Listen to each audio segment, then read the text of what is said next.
Eu me rendi. Vocês pediram, então agora vai ter react no canal do Alex. Já avisei que vai dar merda. Vamos começar com esse vídeo aqui do deputado Rock. Se o Brasil fosse invadido por um outro país, vocês concordariam em entregar a Amazônia para acabar com essa guerra? Na última semana, o embaixador ucraniano Ruslan Spirin reagiu às recentes declarações que disse que a Ucrânia e o Ocidente querem prolongar a guerra. Para defender o seu posicionamento, o embaixador ucraniano ele retrucou perguntando se o Brasil estaria disposto a entregar a Amazônia para resolver um conflito. A analogia é muito boa. Não, a analogia não é muito boa. A analogia é péssima. A analogia correta seria a seguinte: se o Brasil desse independência para a Amazônia, né, porque afinal de contas ali na Amazônia o pessoal não é brasileiro, porque estavam ali desde muito antes do Brasil, essa seria a história.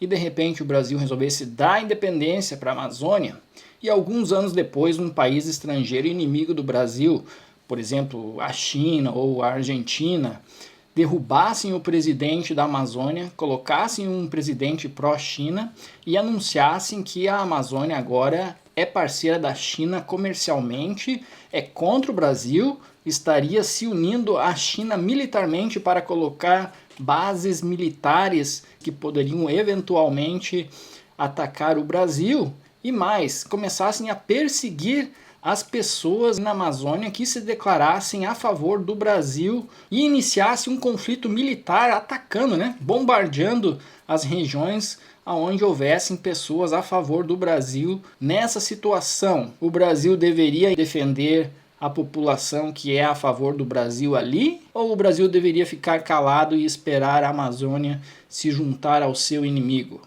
Essa seria a analogia correta. Responde isso lá para o embaixador. Vamos continuar. Porque busca trazer clareza para um assunto que o Brasil está tratando de uma maneira muito equivocada. Está tratando de uma maneira muito equivocada na sua opinião, né? O Brasil é historicamente neutro em conflitos desse tipo e a gente não tem nada a ver com isso. Eles que são russos que se entendam. O que o Brasil tem que fazer nesse momento é defender os interesses do Brasil e conseguir o máximo possível para o nosso povo, seja vindo do lado da Rússia ou vindo do lado dos Estados Unidos. A culpa da guerra é única e exclusivamente dos russos que invadiram a Ucrânia para dominar o seu território e exterminar a sua população. A culpa do conflito é pura e exclusivamente dos russos. O que dizer, né? Será que o deputado não sabe da história do conflito? Será que o deputado não sabe que a Ucrânia vinha atacando a região do Donbás desde 2014? Será que o deputado não sabe que houve uma revolução colorida que derrubou o presidente Yanukovych em 2014 para colocar um presidente pró-Estados Unidos? Ah, mas a guerra começou com a invasão da Crimeia. Não, a guerra não começou com a invasão da Crimeia. A guerra começou com a deposição do presidente democraticamente eleito pela Ucrânia, substituído por um presidente pró-Estados Unidos. Ah, mas o Yanukovych era um capacho do Putin. Não era não. Até porque o Yanukovych estava assinando um acordo com a União Europeia.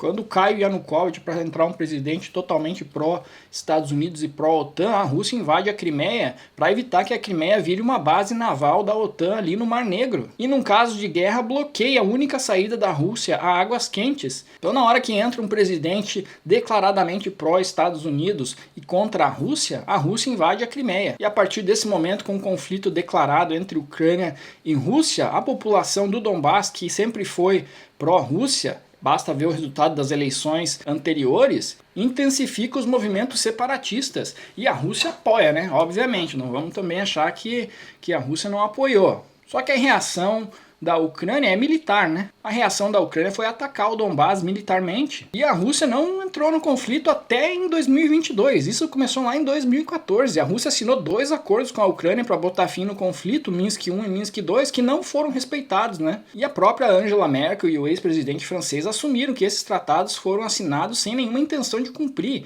que eles só estavam tentando ganhar tempo para armar a Ucrânia para uma guerra contra a Rússia. Então essa conversinha de que foi única e exclusivamente culpa dos russos, não estava acontecendo nada, a Ucrânia não fez nada, isso daí é propaganda da OTAN. Vamos ouvir de novo.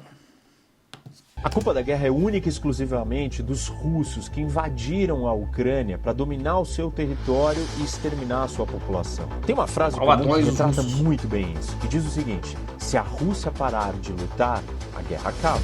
Se a Ucrânia parar de lutar, a Ucrânia acaba. Concessões territoriais não vão satisfazer o Putin, que vai usar o tempo de um acordo de paz para reorganizar suas tropas, conquistar mais território na Ucrânia e talvez até atacar outros países. Atacar outros países. Baseado em quê, né? O deputado acha que a Rússia vai atacar outros países. Se a Ucrânia parar a guerra, vai perder território. Vai perder território de qualquer jeito, deputado. A Ucrânia não vai reconquistar a Crimeia, a Ucrânia não vai reconquistar nenhum dos territórios ocupados pela Rússia. Lá em março de 2022, antes de completar um mês da guerra, a Ucrânia poderia ter assinado um acordo com a Rússia lá na Turquia, onde perderia apenas a região do Donbás, que se tornaria independente, e a Crimeia, né, de maneira definitiva. Era isso que os russos estavam propondo.